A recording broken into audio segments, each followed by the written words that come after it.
विद्यार्थियों, आर्योस जी की पद अपन पढ़ रहे हैं। उसमें अगला आज है यदि कुछ समझती से लेकर फोड़ देगी तक।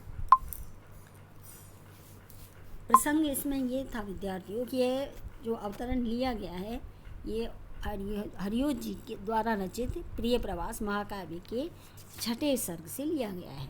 इसमें बताया गया है कि अपने पुत्र के विरह में उदास यशोदा कुछ खोई सी तथा चिड़चिड़े स्वभाव की सी हो गई थी।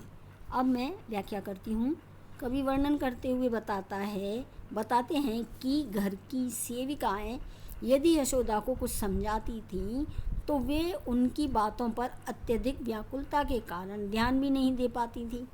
अत्यधिक विरह व्यथा के कारण यशोदा अपने शरीर की सुध बुध तक खोती जा रही थी तथा सदैव ही अत्यधिक बेचैन और चिंतित बनी रहती थी।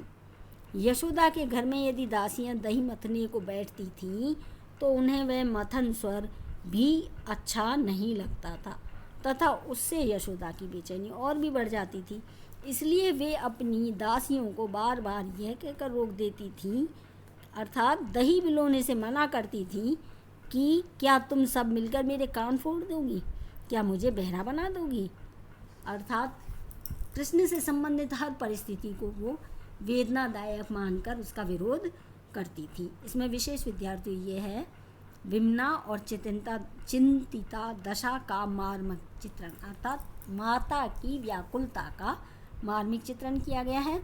और सेवकाओं की बात पर ध्यान नहीं देना, उन्हें काम करने से रोकना आदि बातों का उल्लेख करने से इसमें काव्यलिंग अलंकार होता है। और मालिनी छंद की गति यति उचित प्रकार से इसमें दिखाई गई है। आगे का पद विद्यार्थियों